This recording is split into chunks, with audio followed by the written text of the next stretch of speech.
कुल मिलाकर निचोड़ ये है कि केले में 2010 से 2023 तक मास्टरी ले ली है। आप लोगों को अगर केला करना हो तो मुझे बुला लेना। ठीक है, ये केले का निचोड़ है। आप सभी सीख करके साथ में आकर के हम केले का एक दिशा में खेती कर सकते हैं। पौधे भी हैं, गाइडलाइन भी हैं, माल भी खरीदते हैं, पूरी साइकिल है केले की। ठीक है, और अगर एफपीओ बनाकर संगठित होकर के जाओगे तो आप ही को पूरी गाइडलाइन दे देंगे कि गल्फ कंट्री में कैसे बेचोगे, तो यहाँ से प्रतिनिधित्व करके आप खुद माल सप्लाई करना चालू कर सकते हो। बहुत सारे रास्ते हैं। तो ये केले का चैप्टर क्लोज होता है। अब दो मुद्दे मेन हैं जो मैं बतलाने आया था, जो आप तक पहुंचाना चाहिए ताकि कल से आपका किसान खर्च आधा हो और उत्पादन ज़्यादा हो। मैंने फर्टिगेशन एरिगेशन के बारे में जो थीम समझी है, सीखी है और किसानों तक पहुंचा रहा हूं, उसमें एक नाम है भट्टी खाद। भट्टी खाद ये एक ऐसी टेक्नोलॉजी है जो अगर आप सीख गए तो कल की तारीख से आप जितना खेत में खाद डाल रहे थे वो आधा हो जाएगा। कल की तारीख से अब साल भर का कितना खाद खरीदते हो? डीएपी आपका खेती कितना है? 20 एकड़। ओके, 20 एकड़ में 365 दिन में 2-3 तरह की फसलें आती होगी, 4 तरह की, तो 2 फसल, एक 6 महीने की, दूसरी 6 महीने की, फिर बाद 3-3 महीने की, 3-3 महीने की। तो इस फसलों में 12 महीने में 20 एकड़ में कितना खाद का बोरी लेते हो आप? एक एकड़ का एक फसल में, तो 2 फसल में 2 बोरी, तो 20 एकड़ में लगभग 40 बोरी एवरेजन। ठीक है, तो ये डीएपी का बता रहे हो या डीएपी का? पोटास भी बताओ ना। एक उदाहरण में एक से पूछ रहा हूं ताकि मैं सबका एक जनरल एक सिंक करके बतला पाऊं। पोटास लगभग 20 बोरी। हाँ, पोटास का बहुत कम यूज होता है, एवरेजन 60 बोरी यूज होती होगी 20 एकड़ में, सभी मिल करके मिक्स कर, यूरिया अलग। ओके, सब मिला के 100 बोरी, 1 एकड़ में 5 बोरी, लगभग 20 एकड़ में 100 बोरी हम एक साल में उपयोग करते हैं। ये एक पूरा मोटा मोटा निचोड़, एक फसल, 2 फसल, 3 फसल सब मिक्स करके। ठीक है, अभी जो मेरा सेशन है, पैसे बचाने वाली बात कर रहा हूं, शांति रखो। अभी जो मेरा सेशन है ये 100% अगर आपने एडॉप्ट कर लिया तो कल की तारीख से ये 100 बोरी की 50 बोरी हो जाएगी। गुलाब जामुन कौन खिलाएगा मुझे? ये फैक्ट बात मैं पिछले 10 साल से उपयोग कर रहा हूं। कुछ सूत्र दूंगा, यहां पर के किसानों ने किसी ने चालू किया है, आप कल से इसको ट्रायल ले सकते हो। पैसा लगने की बजाय केवल कॉन्सेप्ट को समझना है। मैं क्या बताने जा रहा हूं? कॉन्सेप्ट ये है, NPK, कैल्शियम, मैग्नीशियम, सल्फर, ये 6 मुख्य तत्व है। इसके बाद आता है माइक्रोन्यूट्रिएंट्स। सबसे ज्यादा हम उपयोग करते हैं नाइट्रोजन, फास्फोरस, पोटेशियम को। नाइट्रोजन किसी भी पौधे में हाइट बढ़ाने का काम करता है, वेजिटेटिव ग्रोथ। यूरिया डालोगे हाइट बढ़ेगी। किसी भी पौधे में, पत्ते में जो क्लोरोफिल है, हरापन है, उसमें वृद्धि करता है। क्लोरोफिल अगर अच्छा हुआ तो पौधा सूर्य की रोशनी को सोखेगा, उससे भोजन को पकाएगा और पौधे के हर हिस्से में पहुंचाएगा। तो नाइट्रोजन का योगदान बहुत ज्यादा है हरेपन में, और हरेपन का बहुत ज्यादा योगदान है पौधे में जो नीचे से भोजन अपटेक हो रहा है उसको पकाना और हर बॉडी के हर हिस्से तक पहुंचाना। ये नाइट्रोजन का काम है। लगता कैसे है? आज हमने डाला, 3 दिन में दिख जाएगा, 5 दिन में असर खत्म हो जाएगा। 50% लगेगा, 50% या तो उड़ जाएगा या पानी में बह जाएगा या अंदर लीच हो जाएगा। ये नाइट्रोजन की प्रवृत्ति है। ऐसा ही होता है ना, आज हमने डाला, 3 दिन में हरापन दिखेगा।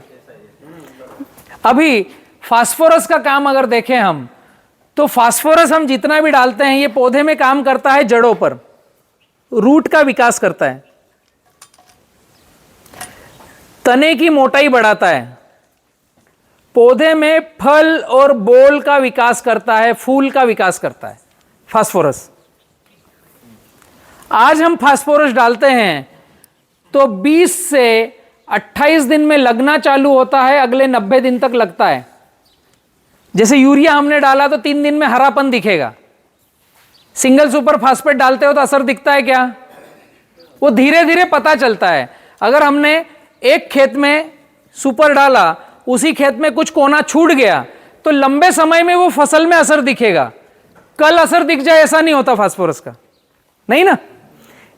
जैसे सिंगल सुपर फास्फेट है SSP, उसके अंदर 16% फास्फोरस आता है, जिसका फॉर्मेट है P2O5। बाकी सल्फर आता है और कैल्शियम आता है और मिट्टी आती है। ये 16% फास्फोरस SSP के अंदर आता है, जिसका फॉर्मेट होता है P2O5। तो ये 16% कब लगेगा? 20 से 28 दिन बाद 90 दिन तक लगता रहेगा। और पौधे में काम क्या करता है? जड़ों को बढ़ाना, तने को बढ़ाना, फूल और बोल को बढ़ाना। लगता कितना है? 20% लगेगा। 80% फिक्सेशन में जाता है, जो हमारी जमीन के pH को बढ़ाता है। हमने जितना फास्फोरस डाला उसका 20% मात्र लगता है, और 80% जिस जमीन में जाता है उस जमीन में मिट्टी के पार्टिकल पे माइक्रोन्यूट्रिएंट्स के कणों को लेकर फिक्स होता है। इसलिए मैं बोल रहा था कि नमी वाली जगह पर जब हम पैर रखते हैं तो वो मिट्टी दबती है, और वो मिट्टी दबती है तो फास्फोरस को माइक्रोन्यूट्रिएंट्स के साथ कॉम्पैक्ट करके फिक्स करती है। पपीता में जो रिंग स्पॉट वायरस आता है वो माइक्रोन्यूट्रिएंट्स की डेफिशिएंसी है, और रूट जोन ज्यादा डेवलप ना होने के कारण, न्यूट्रिशन नहीं अपटेक होने के कारण पपीता का ऊपर का पत्ता केवल लकड़ी रह जाता है, पत्ता गायब हो जाता है। धब्बे धब्बे रहते हैं हरे कलर के, पत्ता पीला होकर के केवल डंडी डंडी बचती है। ऐसे ही मिर्च में सिर बंध जाता है। वायरस जो आता है ना, माइक्रोन्यूट्रिएंट्स की डेफिशिएंसी से आता है। तो हम लोगों की खेती करने की जो स्टाइल है उसमें अब फास्फोरस बहुत ज्यादा फिक्स हो रहा है। ये बहुत बड़ा द्वंद्व है। ये जो P है ना, ये बहुत ही बड़ा द्वंद्व है। फास्फोरस डालेंगे तो खेत पकेगा, फास्फोरस नहीं डालेंगे तो खेत नहीं पकेगा। फास्फोरस जितना डालेंगे उतना खेत खराब होगा। दोनों बातें हैं। एक तरफ है कुआं, एक तरफ है खाई। ये बहुत बड़ी विडंबना है। डालोगे तो ही खेत पकेगा, जितना डालोगे उतना खेत खराब भी होगा। ये 80% फिक्स हो रहा है। इसके लिए क्या विकल्प है? किसी ने समझाया अभी तक DAP बेचने वाले ने? नहीं। हमें पूछना चाहिए, हमारा खेत हर साल कड़क क्यों हो रहा है? हम किसान पूछते क्या हैं? कल कितना DAP डालना है? हम मुझे 1.5 गुना डालना है। हमारे क्वेश्चन को बदलना है, हमारे प्रश्नों को बदलना है। जिस भी एग्रोनॉमिस्ट को मानते हैं, जिस भी मीटिंग में जाएं, प्रश्नों के चयन में चेंजेस लाने हैं। मेरी जमीन कड़क हो रही है, सुधरेगी कैसे? ऐसे प्रश्न पूछना चाहिए। pH बढ़ रहा है, कम कैसे करूं? विकल्प नहीं है किसी एग्रोनॉमिस्ट के पास। फास्फोरस को डालने का हम टाइमिंग बताते हैं, शेड्यूल बताते हैं। अपटेक होने का शेड्यूल कौन बताएगा? कि ये जो 80% फिक्स हो रहा है, ये पूरा का पूरा पौधा है, उठा ले, मिट्टी को खराब ना करे, कड़क ना करें, इसका शेड्यूल चाहिए। कॉन्सेप्ट समझ में आ रहा है? कहां टच कर रहा हूं मैं? ये शेड्यूल कैसे पता चलेगा? कहां से आएगा? ये शेड्यूल किसान पाठशाला से पता चलेगा। अभी 20 मिनट में मैं इसको क्लोज करूंगा, आपको पूरा समझाऊंगा कि ये 80% कैसे लागू होगा। इसके पहले हमें यह जानना पड़ेगा कि पौधे का भोजन क्या है। आपको पता है क्या पौधे का भोजन क्या है? हेलो, पौधे का भोजन क्या है? ये जो पौधा है, केला, पपीता, मिर्च, टमाटर, अंगूर, आम, जाम, नींबू, सीताफल, आम की केरियां लग रही है। हाँ, कार्बन। सरल शब्दों में हम डालते हैं यूरिया, DAP, पोटास। कार्बन क्यों नहीं डालते हो आप? बोलने में बहुत अच्छा है। 80% लोगों को ये पता है कार्बन पौधे का भोजन है, डालते हैं DAP की बोरी लाकर। द्वंद्व कहाँ है? मुझे स्पष्ट बताओ। सरल शब्दों में हम बातचीत कर रहे हैं तो हल पर पहुंचेंगे। अभी मैं कितने ही प्रवचन दे लूं, सवेरे जा कर के कौन से खेत में फसल का उठाव कम है, वहाँ या तो 1261 चलेगा या 1232-16 डलेगा या यूरिया डलेगा। इसलिए बातचीत करेंगे तो उत्तर निकलेगा। समझ में आ रहा है? एक छोटा सा कॉन्सेप्ट बतलाता हूं। पूरी पृथ्वी पर 2 तरह के प्राणी हैं। एक है अचल, ये पौधा एक जगह से दूसरी जगह चल नहीं सकता। एक है चल, आप, मैं, कुत्ता, बिल्ली, नेवला, केचवा, सांप, बिच्छू, जो एक जगह से दूसरी जगह चल सकते हैं। पूरी सृष्टि इन 2 प्राणियों पर टिकी है, चल और अचल। इसमें कैटेगरी बना लो अलग अलग कि आम का पेड़, नींबू का पेड़, सीताफल का पेड़, मिर्ची का पौधा, मक्का का पौधा। हमारे में इंसान, बिच्छू, कुत्ता, शेर, सियार, कैटेगरी बदल दो, चल अचल। दूरदृष्टि से देखोगे 2 ही प्राणी हैं, चलने फिरने वाले और स्थिर। दोनों सांस लेते हैं, हवा चाहिए ना दोनों को, सांस। दोनों खाना खाते हैं, पानी पीते हैं, विष्ठा भी निकालते हैं। ये नित्य कर्म है। सांस लेंगे, पानी पिएंगे, भोजन खाएंगे, विष्ठा निकालेंगे। इसके बगैर तो कुछ नहीं हो सकता। इतना कम से कम करेंगे, और दोनों करते हैं। पौधे कार्बन डाइऑक्साइड लेते हैं पत्तों से, ऑक्सीजन छोड़ते हैं। हम ऑक्सीजन लेते हैं O2 और कार्बन डाइऑक्साइड छोड़ते हैं। एक दूसरे के पूरक हैं। हम जो छोड़ते हैं वो ये ग्रहण करते हैं, ये जो छोड़ते हैं हम ग्रहण करते हैं। कॉन्सेप्ट समझ में आ रहा है? एक दूसरे से लिंकिंग है। कोरोना काल में सबको समझ में आ गया कि 10 लाख रुपए में भी 1 किलो ऑक्सीजन नहीं मिलेगी। यहां पे भी था, हर घर में था। उस दिन समझ में आया कि हमारे फेफड़े वहां पेड़ों पर टंगे हुए हैं। आपको समझ में आया था लोगों को? जल्दी समझो। हमें चाहिए O2, ये देते हैं O2। इनको चाहिए CO2, हम देते हैं CO2। एक दूसरे के पूरक है। अभी ये आम का पेड़, साल भर तक इसने भोजन खाया, अमियां आई, कोई तोड़ने नहीं गया, क्या होगा? पकेगा, टूट के गिर जाएगा। इसको कौन खाएगा? धीरे धीरे सड़ेगा। यहाँ के बैक्टीरिया, फंगस इसको खाएंगे, कीट पतंग खाएंगे, मिट्टी बना देंगे। इस आम के लिए कुछ काम का है? नहीं। ये सीधे मेरे काम का है, मैं खा सकता हूं। आम, जाम, केला, गेहूं, मूंगफली, किसी भी स्थिर प्राणी का वेस्टेज चलने फिरने वाले प्राणी का भोजन है।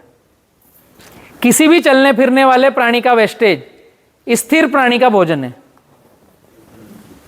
गाय का गोबर, केचवे की विष्ठा, वर्मी कंपोस्ट हम बोलते हैं ना, अच्छा शब्द है वर्मी कंपोस्ट, है तो वो केचवे की विष्ठा। आप, मैं, कुत्ता, बिल्ली, नेवला, केचवा, दीमक की विष्ठा, XYZ जितने भी चलने फिरने वाले प्राणी हैं, उनकी विष्ठा पौधे का भोजन है। अब इसमें क्या है? बायोमास, कार्बन, बैक्टीरिया और न्यूट्रिशन। न्यूट्रिशन किस फॉर्मेट में है ये मायने रखता है। मात्रा कम ज्यादा हो सकती है कि वर्मी कंपोस्ट में नाइट्रोजन की मात्रा अलग होगी, गाय के गोबर में अलग होगी, बकरी के गोबर में अलग होगी। वरी हो सकता है थिकनेस, कैटेगरी वही रहेगी जो पौधे का भोजन है। अब हम बात करें अगर NPK, कैल्शियम, मैग्नीशियम, सल्फर, तो ये डायरेक्ट फॉर्मेट में नहीं है। जैसे SSP, इसमें है P2O5, पौधे को लगता है P+। पौधा क्या खाता है? P+। तो जब हम ये SSP, DAP, di ammonium phosphate, DAP, पौधे को लगता है P+। तो जब हम ये डालते हैं फास्फोरस खेत में, तो 20 से 28 दिन में अगर हमारे खेत में PSB है, फास्फोरस सोल्यूबल बैक्टीरिया है, तो इस फास्फोरस को DAP को कन्वर्ट करके पौधे को खिलाएंगे। अगर हमारे खेत में PSB नहीं है तो वो DAP के दाने पड़े हुए रहेंगे, वो जमीन को और कड़क करेंगे। जो 20% लगता वो भी नहीं लगेगा, पूरा का पूरा फिक्स होगा और अगले साल रोटावेटर बड़ा चलाना पड़ेगा। ये छोटे छोटे से कॉन्सेप्ट है कि फास्फोरस सोल्यूबल बैक्टीरिया इस DAP को खाएंगे और पौधे को खिलाने के लायक बनाएंगे। डायरेक्ट फॉर्मेट में खाने लायक नहीं है। कॉन्सेप्ट समझ में आया? पौधे का भोजन क्या है, देखने की दृष्टि थोड़ी सी बदलेंगे तो हमारे चक्षु खुलेंगे और हम डीएपी को चेंज करके फॉर्मेट में ही पौधे को देंगे तो पौधा आज डीएपी डालेंगे कल ही खा लेगा। 1300 रुपए का बैग है डीएपी का, हेलो, 2 बोरी डीएपी 2600 रुपए, 100 किलो। उदाहरण बता रहा हूं मैं। केला अगर किसी ने लगाया है तो केला 5x6, 5x7 क्या लगाते हो यहां पर? 5x6, 1450 पौधे आते हैं 5x6 में, 1 एकड़ में। 1 एकड़ में अगर 2 बोरी डीएपी डाली तो डीएपी के अंदर 1846 होता है और 0 होता है। तो ये जो 46% है ये है फास्फोरस। ऐसा ही होता है ना। 2 बोरी डीएपी डाली 2600 रुपए की, जिसमें 50 रुपए का भाड़ा लगा और 100 रुपए डालने वाले को दिया, तो ये हुआ 2750 रुपए खेत में गए। ऐसा ही होगा ना, लेबर ही डालेगा। तो 2 बोरी डीएपी जब हम डालेंगे तो 46 केजी डीएपी खेत में जाएगा। 2 बोरी डीएपी डालेंगे तो 1450 पौधों में 46 केजी डीएपी जाएगा। माइक्रो सर्जरी कर रहा हूं, चीर फाड़ करके दिखा दूंगा आपको डीएपी कितना लगता है। और ये लगेगा 20%। 20% कितना हुआ 46 का? 6 दूनी 12, 4 दूनी 8, 9 किलो 200 ग्राम। 2700 रुपए में हम 9 किलो 200 ग्राम पौधे का भोजन लेके आए हैं डालने के लिए। बाकी का, हेलो, हाँ, 91 किलो 800 ग्राम क्या है? जो हमारी जमीन को कड़क कर रहा है। अभी कैलकुलेटर एक व्यक्ति कोई निकालो, किसी के पास है मोबाइल? कैलकुलेटर निकालो। 2750 में हमारा 10% लग। कौन है भाई? ट्रैक्टर है। डीएपी था, उसमें 9 किलो 200 ग्राम लगा, लगभग एवरेजन 10 किलो लगा, तो 10% डीएपी खेत में गया। तो 2700 रुपए में कितना गया खेत में? 27 रुपए का। ऐसा ही हुआ ना। बाकी का हम दान दे करके आए हैं ऐसी कंपनियों को कि आओ मेरे खेत को खराब करो। देखने की दृष्टि थोड़ी सी ब्रॉड करो। थोड़े कटु शब्द आएंगे लेकिन पकड़ना उनको। मैं क्या बोलना चाह रहा हूं। 91 किलो 800 ग्राम ऐसा मटेरियल लेकर आए जो हमारी मिट्टी को कड़क कर रहा है। आज डीएपी डालेंगे, कल ज्यादा डीएपी डलेगी तब उतना पकेगा, परसों थोड़ी ज्यादा और डलेगी तब उतना पकेगा, तरसों थोड़ी और ज्यादा डालना पड़ेगी तब उतना पकेगा। हमें क्या करना है कि 80% खाद लगे पौधे में और 20% फिक्स हो थोड़ा बहुत। 80% लगना चाहिए। उसके लिए है भट्टी खाद। छोटा सा कॉन्सेप्ट मैं अभी बतलाता हूं कैसे बनाकर डालोगे कि ये 2700 पूरे काम में आए। समझ में आया हम कर क्या रहे हैं? हमें ध्यान कहां देना चाहिए? नई कंपनी की कौन सी दवाई लॉन्च हुई, कल वो दाल बाटी खिला करके बताएगा, उस पर ध्यान देना चाहिए, या डीएपी 80% ज्यादा कैसे लगे उस पर ध्यान देना चाहिए। लिंकिंग हो पा रहा है? ऐसा हमारे खेतों में हो रहा है। अभी पोटास का भी समझ लो, पोटास क्या करता है। फिर